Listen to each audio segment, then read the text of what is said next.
मैं थका हारा बेमन सा आज ऑफिस से घर ही आया था कि मेरी नज़र सामने किचन से आती मेरी पत्नी पर पड़ी। वो देखने में काफ़ी उखड़ी उखड़ी लग रही थी। उसकी मनोदशा देखते ही मैं समझ गया ज़रूर कोई बात है, इसलिए मीनाक्षी इतनी रूखी रूखी सी लग रही है। मैंने हाथ मुँह धोए थे, इसलिए मैंने उससे तौलिया मांगा। उसने बिना कुछ बोले मुझे तौलिया लाकर दे दिया। मैंने उसके कंधे पर हाथ रखते हुए पूछा, मीनाक्षी क्या बात है? आज तुम कुछ उखड़ी नज़रों से देखा और भड़कते हुए बोली, आपको क्या है? बेटी चाहे ट्यूशन से फीस ना देने की वजह से बेइज्जत करके भगा दी जाए, या फिर बेटे पर स्कूल ड्रेस के जूते ना होने की वजह से उसके स्कूल की फुटबॉल टीम में खेलने से मना कर दिया जाए, आपको क्या? आपको तो बस सुबह 9 बजे जाना है और 8 बजे आने पर फिर चद्दर तान के सो जाने के अलावा एक पल की भी चिंता नहीं है, और ना मेरा कोई ख्याल। डॉक्टर ने पिछले महीने ही दवाई कराने को कहा था, नहीं तो मर्ज कभी भी अपने पैर ज़रूरत से ज़्यादा पसार सकती है। कभी तुमने ध्यान से देखे हैं मेरे चेहरे की ओर? ये झुर्रियाँ, बेउम्र पकते हुए बाल, जवानी में ही बुढ़िया बनती जा रही हूँ। एक पैसे की दवा नहीं, नसीब नहीं है मुझे। ये सब तो छोड़ो, गर्मी में बच्चे तपते रहते हैं, एक पुराना कूलर लेने तक की हिम्मत नहीं हो रही है तुम्हारी। मैं बेड पर बैठा नजरें झुकाए अपनी नाकामी पर शर्मसार हो रहा था। बीवी बच्चों की परवरिश और उनकी ज़रूरतों का ध्यान रखना मेरा कर्तव्य है, पर क्या करूं? ये मेरा दुर्भाग्य ही तो है। कहने को तो देश तरक्की कर रहा है, लोग खुश हैं, पर मैं कैसे कह पाऊँ कि मैं बढ़ती महंगाई और बेरोजगारी की वजह से दिन ब दिन ज़रूरतों के बोझ तले दबता जा रहा हूँ। बिजली के बिल से लेकर घर के राशन पानी तक की कीमतें आसमान छू चुकी हैं, और पगार बढ़ाने के नाम पर दफ्तर में धमकी मिलती है। नौकरियां कभी भी जा सकती हैं, काम नहीं है ऑफिस में, इसलिए वही पुरानी पगार पर काम करना मजबूरी बन चुकी है। ऐसे में क्या ही करूं? मैं बैठा बैठा अपनी परिस्थिति से दो चार ही हो रहा था कि घर के दरवाजे पर किसी के आने की दस्तक हुई। बच्चों ने गेट खोलकर देखा तो पिताजी थे। अपने दादाजी को देख के बच्चे तो खुशी से उछल गए, लेकिन मेरी सांसें तेज हो गईं। पत्नी ने फिर से मेरी तरफ ऐसे देखा जैसे मानो वो कह रही हो, अपना पेट पालने के लिए तो अपनी आंतें और गुर्दे गिरवे रखने के दिन आ गए हैं। अब ऐसे में पिताजी अकस्मात आए हैं तो जरूर ही कोई आर्थिक समस्या को लेकर ही आए होंगे। मैंने भी नजरें चुराते हुए एक बार मीनाक्षी की ओर देखा, पर कुछ कह पाने की स्थिति में नहीं था, इसलिए जल्दी से उठ के पिताजी के पास गया और नजरें चुराते हुए उनके चरण स्पर्श कर उन्हें बैठने को कहा। मीनाक्षी ने भी उनका चरण वंदन किया और खाना खाने के लिए कहते हुए किचन में चली गई। अब मैं और भी अकेला महसूस कर रहा था। मीनाक्षी तो मुंह छुपा के किचन में जा चुकी थी। मुझे डर था पापा कहीं पैसे की कोई बात न कर दे, इसलिए मैं जल्दी से जल्दी बच्चों को बुला के उनके पास किया और खुद वापस कमरे में चला गया।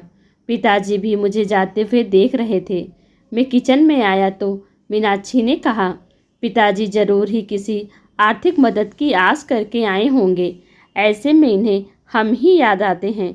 बड़े वाले भाई साहब को कोई याद नहीं करता, देने के नाम पर उनका नंबर आता है, और जब कोई ज़रूरत हो तो सब लोग हमारे यहाँ आ जाते हैं। वैसे तो ये सब मीनाक्षी कभी नहीं बोलती, पर इस बार उसके घर की तंगहाली इस लेवल पर थी कि उसे मरने के लिए अगर जहर खरीदना हो तो उसके लिए भी पैसे का इंतजाम ना के बराबर ही था। इस तरह मीनाक्षी लगातार मुझे बोले जा रही थी और दूसरी ओर मैं था जो कुछ पाने में समर्थ नहीं था। अंततः मैंने मीनाक्षी को चुप रहने के लिए कहा, तुम शांत हो जाओ, कुछ भी करके कल मैं तुम्हारी दवाई और बच्चों की ज़रूरत का सामान ला दूंगा, पर अभी के लिए पिताजी का मान रखो। उनके सामने घर में कलेश करने का मतलब उनकी मान मर्यादा के खिलाफ है। मीनाक्षी समझदार थी, पर उसका आर्थिक तंगी का बुखार चढ़ा हुआ था, इसलिए वो बेकाबू थी। कहाँ से लाओगे? भीख मांग के या फिर खुद को गिरवी रख के? ये मेरा काम है, क्या करूँगा क्या नहीं। तुम बस अभी भगवान के लिए शांत हो जाओ। अब मीनाक्षी शांत हो गई। वो खाना टेबल पर लगा देती है। अब पापा और बच्चों सहित एक साथ खाना खाने लगते हैं। खाना खाते टाइम पापा ने एकाएक मेरी ओर देखा और पास बैठने को कहा। मेरी सांसें और दिल दोनों ही तेज हो गया। कहीं पिताजी कोई मांग न कर दें, क्योंकि अभी मेरे पास देने के नाम पर केवल वक्त ही था। उसके अलावा मैं जुबान भी नहीं दे सकता था। पिताजी बोले, देखो अभी काम जोर चल रहा है, खेती का काम बहुत है, इसलिए अभी की ही गाड़ी से वापस जाना पड़ेगा। मैं यहाँ रुक नहीं सकता हूँ। तुम्हारी माँ बहुत चिंता कर रही थी। पिछले कुछ दिनों से तुम फ़ोन और बात बहुत कम कर रहे हो, और ऐसा तुम कभी करते हो जब तुम किसी परेशानी में होते हो। ये तुम्हारी बचपन की आदत है। इसलिए माँ के जोर और मुझे मुन्ना और मुन्नी की याद सता रही थी, इसलिए मैं यहाँ आ गया। यहाँ तक तो ठीक था। अब मैं अवाक बैठा था कि पापा अब क्या कहने वाले हैं। मैंने एक नज़र मीनाक्षी की ओर देखा तो वो किचन की चौखट पकड़े पापा की आड़ किए हुए खड़ी थी, और पापा आगे क्या कहने वाले हैं जानने के लिए उत्सुक हो रही थी। लेकिन आगे पापा ने अभी कुछ नहीं कहा, बस खाना निपटाया और हाथ मुंह धोए। अब पापा ने अपने कुर्ते की जेब में हाथ डाला और एक नोटों की गड्ढे निकाली और मेरी ओर बढ़ा दी। ये देखकर मैं अवाक और सकते में आ गया। एक पल के लिए मैं स्तब्ध और निशब्द ही खड़ा रहा। पिताजी ने कहा, अरे पकड़ो भी भाई, अब इतने बड़े नहीं हो गए हो कि हमारी दी हुई आशीर्वाद को ग्रहण न कर पाओ। वैसे भी इस बार फसल अच्छी हो गई थी, इसलिए कोई दिक्कत नहीं आई। अब उन्होंने मीनाक्षी की ओर इशारा करते हुए कहा, बहू का और बच्चों का ध्यान अच्छे से रखो, देखो कितनी कमज़ोर हो रही है, और अपना भी। उन्होंने पैसे मेरे हाथ में रख दिए। मेरी आंखें भर आई थी और वो बचपन के दिन याद आ गए जब पापा हमें स्कूल जाते वक्त 4 आने ऐसे ही हाथ फैलाने पर रख दिया करते थे। पर बस अंतर इतना होता था, उस वक्त मेरी आंखें झुकी हुई नहीं बल्कि प्यार और दुलार से ऊंची होती थी।